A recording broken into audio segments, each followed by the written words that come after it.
ભારતનું સ્થાન, કદ અને વિસ્તાર જોયા પછી ભારત વિશ્વમાં કેટલામું સ્થાન છે તે આપણે જોઈએ છીએ.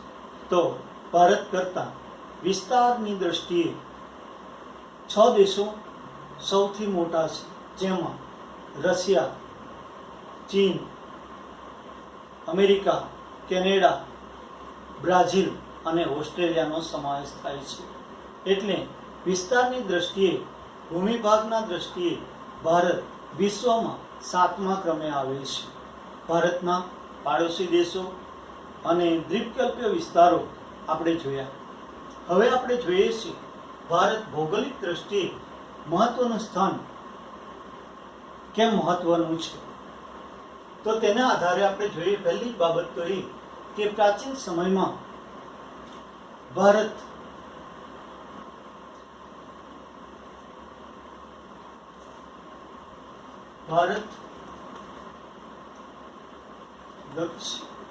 દક્ષિણ એશિયાના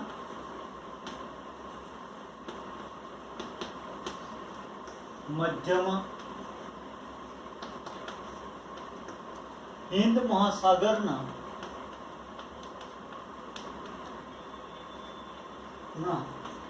શીર્ષ સ્થાને આવેલો છે.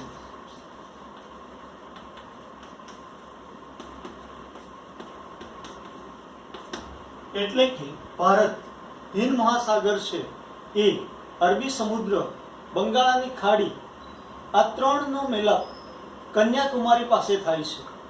એટલે ત્યાંથી ભારતની શરૂઆત થાય. એટલે શીર્ષ એટલે હિન્દ મહાસાગરના માથા ઉપર છે એમ કહેવામાં આવે છે. આના કારણે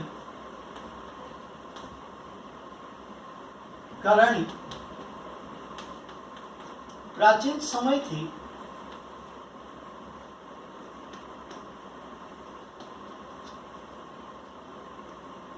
યુરોપ, પશ્ચિમ એશિયા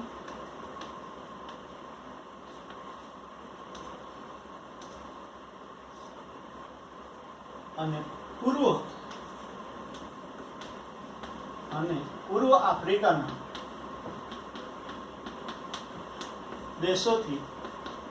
દેશો સાથેના ઘનિષ્ઠ સંબંધો ધરાવતો હતો.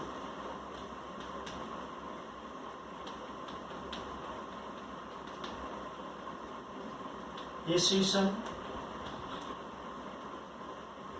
1869માં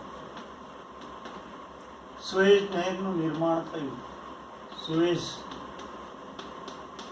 નહેરનું નિર્માણ થતાં આ દેશો એટલે કે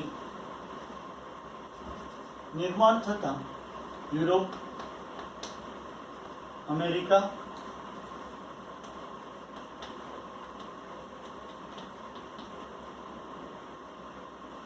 સાથેના સંબંધોમાં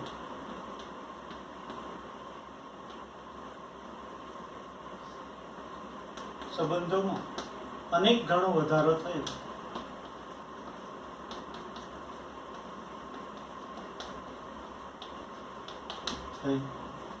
આ ઉપરાંત પશ્ચિમ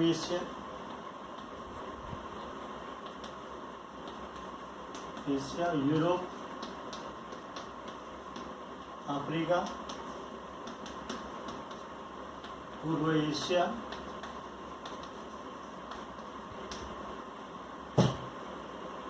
ઓસ્ટ્રેલિયા,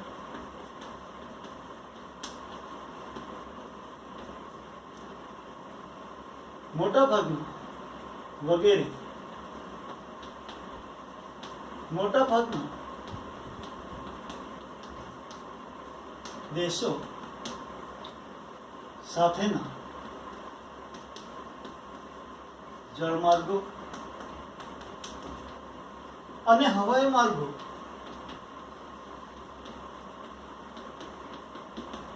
ભારતમાંથી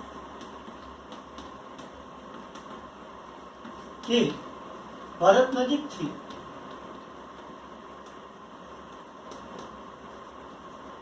પસાર થાય છે. તેથી ભારત ભૌગોલિક દ્રષ્ટિએ મહત્વનું સ્થાન ધરાવે છે. ઈસવીસન 1869 માં સુએઝ નહેરનું નિર્માણ થયું. સુએઝ નહેર ક્યાં આગળ આવે છે? તો સુએઝ નહેર જે છે એ યુરોપ ખંડ પાસે આવેલો એ ભૂમધ્ય સમુદ્ર છે અને આફ્રિકા અને એશિયા ખંડ વચ્ચે આવેલો રાતો સમુદ્ર છે. એને વચ્ચે આવેલી જે જમીન છે ત્યાં આગળ ખોદકામ કરતા સુએઝ નહેરનું નિર્માણ થયું હતું. એના કારણે આપણા એ બધા દેશો સાથેના જે સંબંધો છે એ સંબંધો માટેના જળમાર્ગો અને હવાઈ માર્ગો ભારતમાંથી અથવા તો ભારતના નજીકથી પસાર થતા હોવાથી ભારત મહત્વના સ્થાને અથવા મોકાના સ્થાને આવેલું છે એમ ગણવામાં આવે છે. એટલે એ તમને દર્શાવ્યું છે. ભારત દક્ષિણ એશિયાના મધ્યમાં હિંદ મહાસાગરના શીર્ષ સ્થાને આવેલો છે. આના કારણે પ્રાચીન સમયથી યુરોપ, પશ્ચિમ એશિયા અને પૂર્વ આફ્રિકાના દેશો સાથેના ઘનિષ્ઠ સંબંધો ધરાવતો હતો. ઈસવીસન 1869 માં સુએઝ નહેરનું નિર્માણ થતાં યુરોપ, અમેરિકા સાથેના સંબંધોમાં અનેક ગણો વધારો થયો. આ ઉપરાંત પશ્ચિમ એશિયા, યુરોપ, આફ્રિકા, પૂર્વ એશિયા, ઓસ્ટ્રેલિયા વગેરે મોટાભાગના દેશો સાથેના જળમાર્ગો અને હવાઈ માર્ગો ભારતમાંથી કે ભારત નજીકથી પસાર થતા હોવાથી ભારત મહત્વના સ્થાને આવે છે તે આપણને જોવા મળે છે. બીજો પ્રશ્ન છે,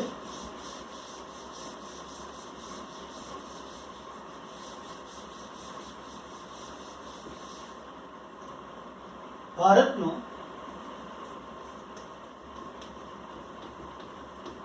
આંતરરાષ્ટ્રીય વેપાર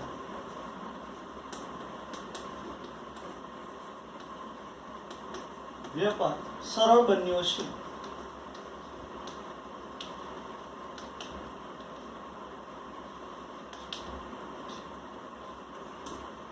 કોઈ પણ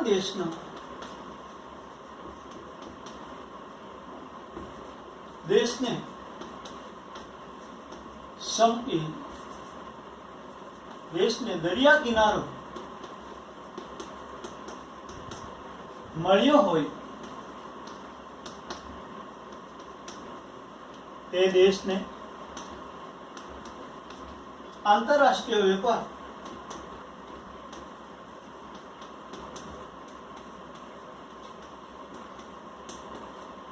કરવાનું સરળ બને છે.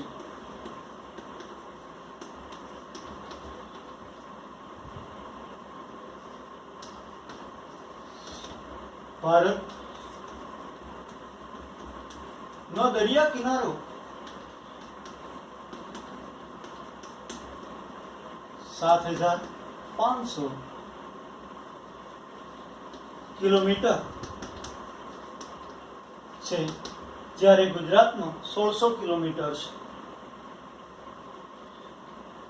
આના કારણે ભારતનો આંતરરાષ્ટ્રીય વેપાર સરળ છે. બીજું, યુરોપ,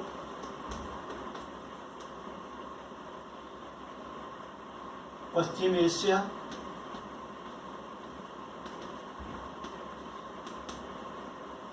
પૂર્વ આફ્રિકા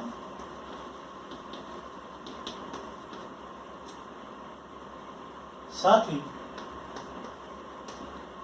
સુએઝ નહેર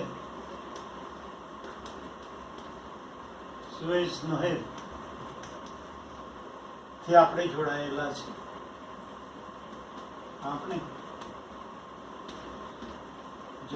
છે. તો કેપ માર્ગ એટલે કેપ ઓફ ગુડ હોપ માર્ગ થી દક્ષિણ આફ્રિકા,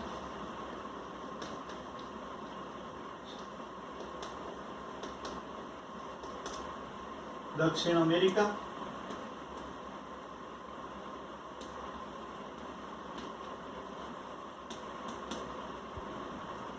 સાથે જોડાયેલા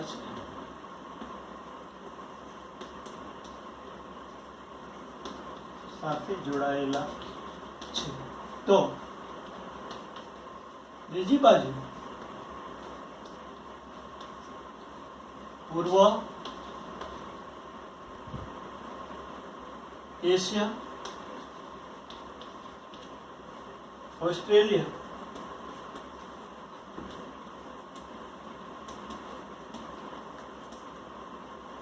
મલાક્કાની ઓસ્ટ્રેલિયા સાથે તેમજ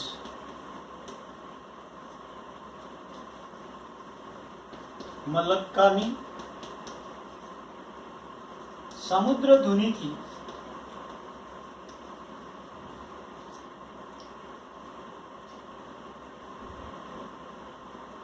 ઉત્તર એશિયા,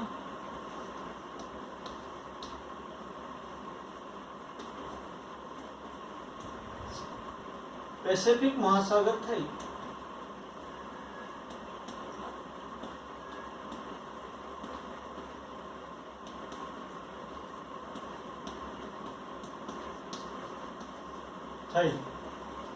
અમેરિકા,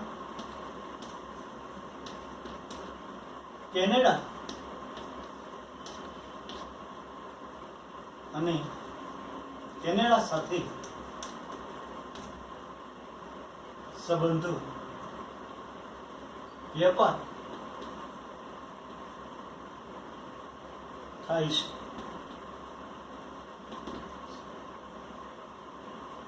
સુએઝ નહેરનું નિર્માણ 1869 થયેલું છે. 1869 નિર્માણ થયું છે. નિર્માણ એટલે રચના.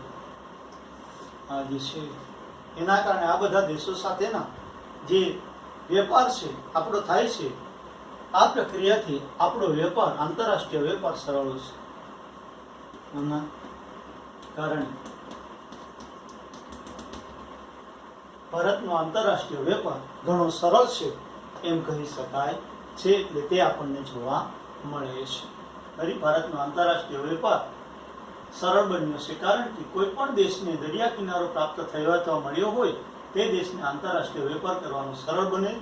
ભારતનો દરિયા કિનારો કેટલો 7500 કિલોમીટર છે. એના કારણે યુરોપ, પશ્ચિમ એશિયા, પૂર્વ આફ્રિકા સાથે સુએઝ નહેરથી તેમ જોડાયેલા છે. તો બીજા કેપ માર્ગે દક્ષિણ આફ્રિકા અને અમેરિકા સાથે, દક્ષિણ અમેરિકા સાથે જોડાયેલા.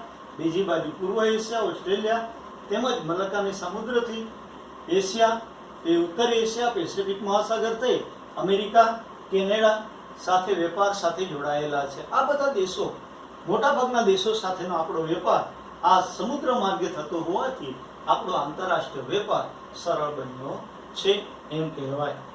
આ રીતે આ પ્રશ્નો છે.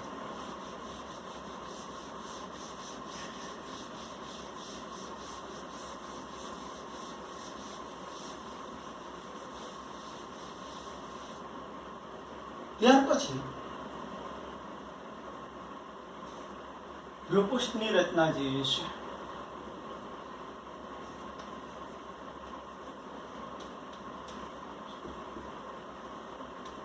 ની રચના પૃથ્વીનો પોપડો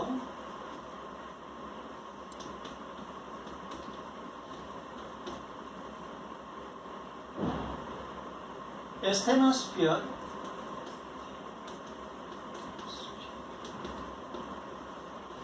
નામના અર્ધદ્રવિત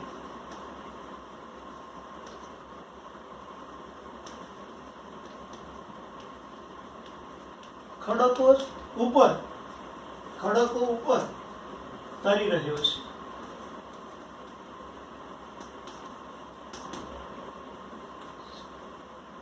કિરણોત્સર્ગી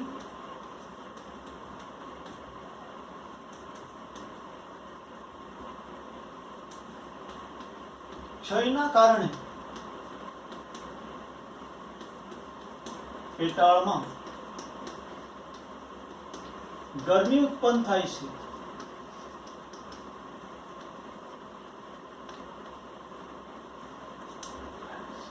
જે સંવહનિક તરંગો દ્વારા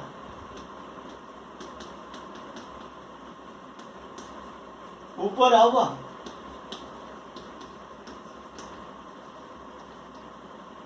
પ્રયત્ન કરે છે.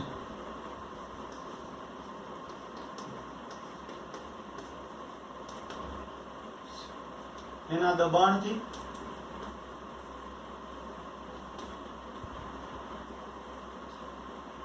પૃથ્વીના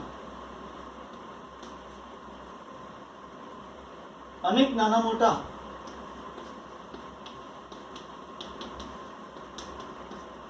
ટુકડાઓમાં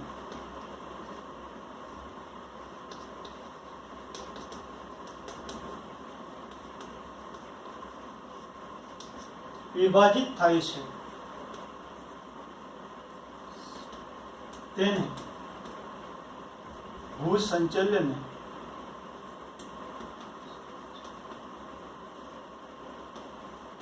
પ્લેટ કહે છે. હવે જુઓ, એસ્ટેનોસ્ફિયર અર્ધદ્રવિત ખડક એટલે તમે જાણ્યો છો, અગાઉ શીખ્યા છો કે પૃથ્વીના પેટાળમાં જે ગરમી છે એના કારણે ખડકો, ભૂ સ્તરો જે છે, રેતી, માટી, કાંકરાનું મિશ્રણ થાય છે, જેને આપણે મેગ્મા કહીએ છીએ, લાવા કહીએ છીએ, જેને બીજો શબ્દ છે સ્ટેનોસ્ફિયર. તો એના ઉપર એક આખી પૃથ્વી તરી રહી છે, જે પેટાળમાં ગરમી ઉત્પન્ન થાય છે.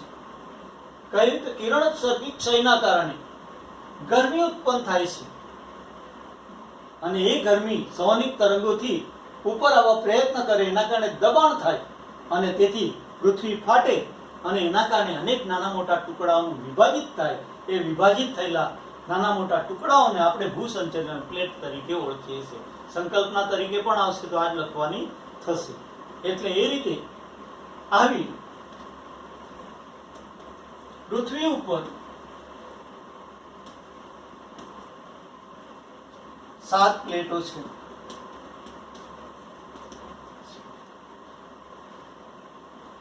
ઉત્તર American plate,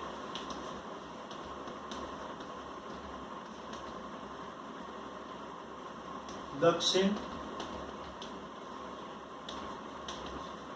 American plate, Eurasian plate,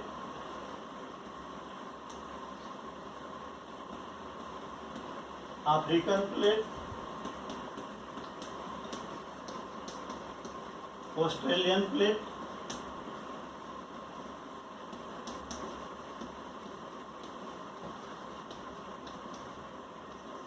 અને એન્ટાર્કટિકા.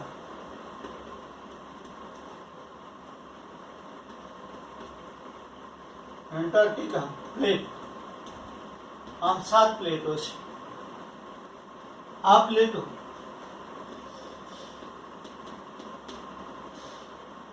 એકબીજાથી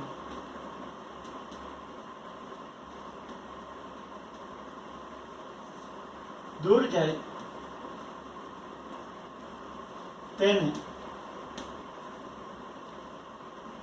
અપસારી પ્લેટ,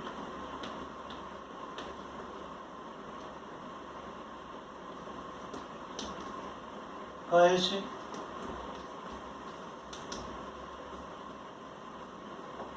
અને જે પ્લેટ એકબીજાથી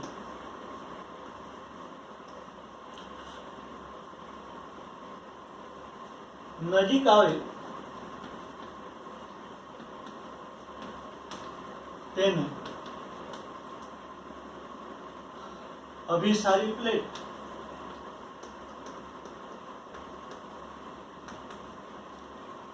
કહે છે.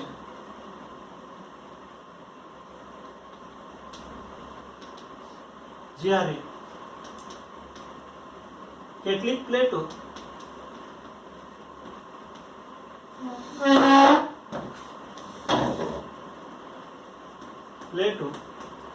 દૂર ખસી રહી છે,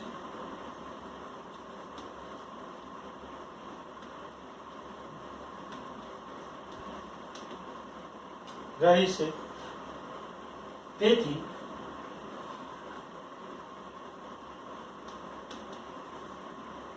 આ પ્લેટો ઉપરના દેશો આ પ્લેટો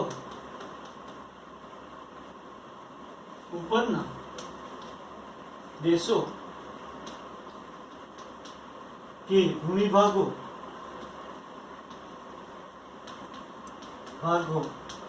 ખસે છે,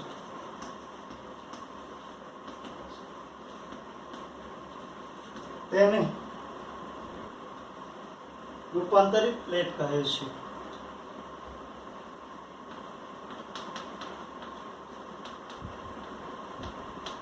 પ્લેટ કહે છે. આ રીતે પૃથ્વી છે એ પૃથ્વીના ભાગો નિરંતર ખસતા રહે છે. એના જે ભાગો છે પરિવર્તન થતા રહે છે. એટલે તે આપણને જોવા મળે છે કે ભૂપૃષ્ઠની રચના આ રીતે થઈ છે. પહેલા પેન્જીન નામનો એક જ ખડક હતો કરોડો વર્ષ પહેલા. ત્યાર પછી ધીમે ધીમે આમાંથી આ 7 પ્લેટોની રચના થઈ છે. તે આપણને જોવા મળે છે. હવે જે પ્રશ્નો છે એ પ્રશ્નની અંદર તમને જોવા મળે છે તો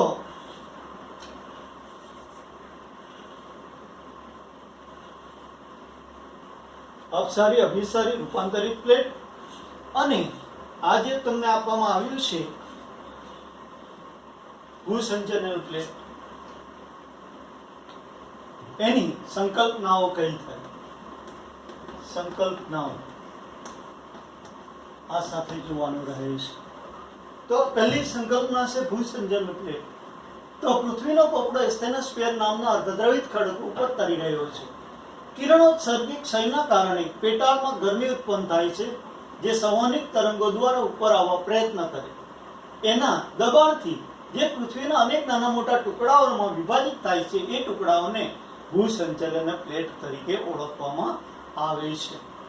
આ જ રીતે બીજો પ્રશ્ન છે અપસારી પ્લેટ એટલે શું? સંકલ્પના છે તો જે પ્લેટો એકબીજાથી દૂર જાય છે તેને અપસારી પ્લેટ કહે છે. અને ત્રીજો પ્રશ્ન છે અભિસારી પ્લેટ કોને કહે છે? તો જે પ્લેટો એકબીજાથી નજીક આવે છે તેને અભિસારી પ્લેટ કહે છે. જ્યારે કેટલીક પ્લેટો ખસે છે તેની સાથે ભૂમિભાગો પણ ખસે છે, તેને રૂપાંતરિત પ્લેટ તરીકે ઓળખવામાં આવે છે. આ રીતે આ સંકલ્પનાઓ છે આમાંથી તૈયાર થાય છે. એટલે તે પણ તમારે જોવાની રહે છે. એટલે એ બાબત આપણને જોવા મળે છે.